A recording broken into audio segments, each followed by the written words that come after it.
Au Sénégal, une fillette de 12 ans est décédée des suites d'une hémorragie après sa nuit de noces.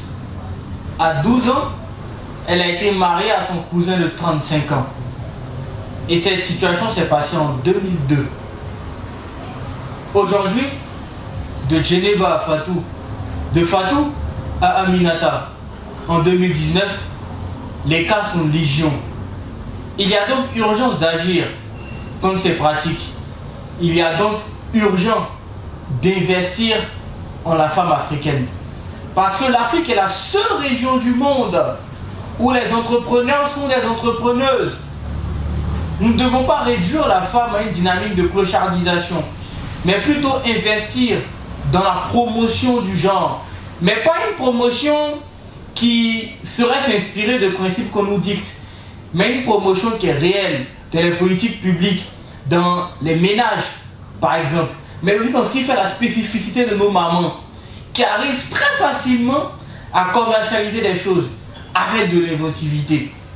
Du coup, il faudrait que les documents sur le genre arrêtent de croupir avec de la poussière sur les tables de nos assemblées nationales, mais qu'elles soient une réalité qui nous permet de remanier les idées, de sorte à ce que on puisse replacer les idées là où elles doivent être, afin véritablement de construire cette Afrique que nous voulons voir advenir. Parce que c'est ça, penser au futur, mais c'est également agir dans le présent.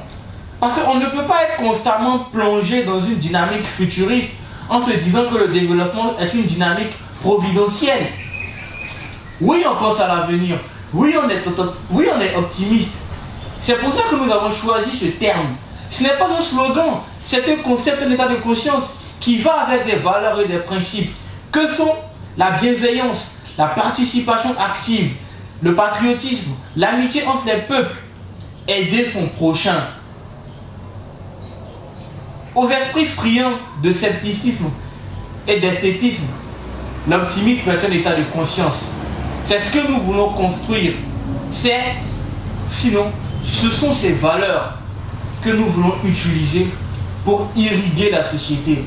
Regardons aujourd'hui à quoi on s'attelle, même sur les réseaux sociaux par exemple. Aujourd'hui, on ne parle plus valeurs. Aujourd'hui, le matérialisme a atteint son summum. Mais si ça atteint ce summum-là et qu'on arrive à être dans une situation où les vices préexistent, où elle est véritablement dans un capharnaüm total, vous pensez qu'on peut construire des individus et qu'ils ne vont pas se battre pour brûler la maison dans laquelle ils habitent? Non! L'Afrique est la maison dans laquelle nous habitons. Nos pays sont les maisons dans lesquelles nous habitons. Et ces maisons doivent être irriguées de valeurs nouvelles. Et c'est le rôle de la société civile, mais aussi des individus. Chaque individu est un agent de socialisation.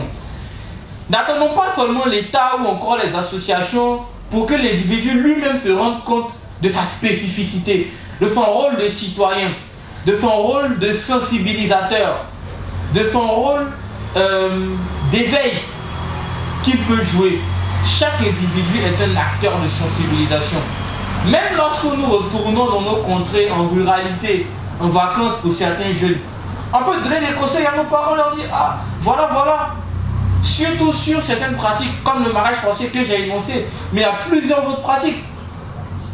Ça montre que si chacun essaie de faire sa mission, c'est pourquoi il est venu, essayer de mettre la lumière là où il y a l'obscurité, je pense qu'on peut essayer, de solutionner certains problèmes, avec bien sûr la grâce du Très-Haut. Véritablement, nous devons s'investir pour s'attacher aux vraies problématiques. Parce que d'un côté, on nous vante des bilans macroéconomiques exceptionnels, une population qui sera la locomotive du monde. Mais derrière, le taux de pauvreté, il ne se réduit pas, il augmente. Et nous aurons une zone très pauvre. Mais comment on arrive à profiter de ce dividende démographique?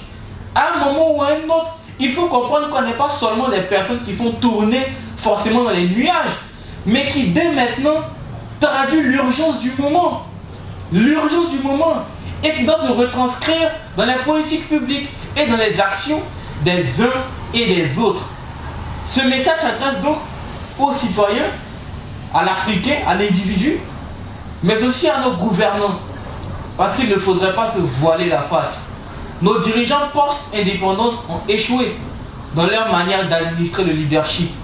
Nous avons eu un leadership qui s'est contenté à prendre et non à servir. Et si nous voulons avoir des États nouveaux, construits sur des nouvelles bases, il faut avoir un leadership, sinon cultiver un leadership transformateur. Et je salue en ce sens mon grand aîné du Tchad, le docteur Succès Masra, qui a initié ce leadership transformateur pour les jeunes du Tchad. C'est ça la réalité. Repenser, remanier, proposer un nouveau style de leadership qui doit être accepté des uns et des autres. Utilisons Internet à bon escient pour promouvoir des valeurs, pour cultiver un état de conscience, pour que cette communauté puisse grandir, pour que cette conscience active puisse grandir et pour qu'elle puisse fédérer notre action de demain.